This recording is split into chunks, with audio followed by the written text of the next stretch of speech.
Okay, so this is the GE Profile wall mounted oven. And I know you love this so much. You have two of them. Yes, I do. Why do you love this so much? I love it for a lot of reasons. I love that it has lots of different cooking methods. It does have a built-in air fryer, which is really great. Oh, cool. It has convection. It has different levels of convection too, different types of convection, as well as bake and broil are also similar.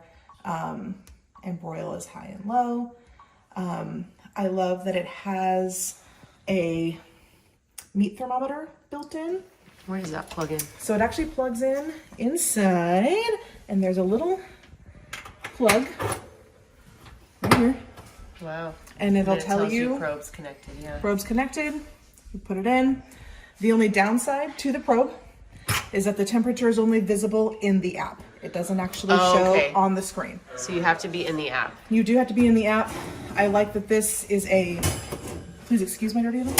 I like that this It gets a lot of use. Yeah. Let me move this real quick. You have a lot of people baking in your house. Indeed.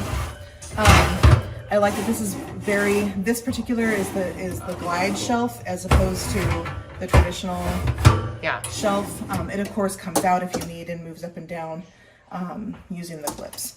But yeah, I really love it. It does take a while to cool down, and the fans can be loud if your house is quiet. This would definitely be a great addition to kind of a little bit higher end kitchen. Really looks beautiful in a modern setting too.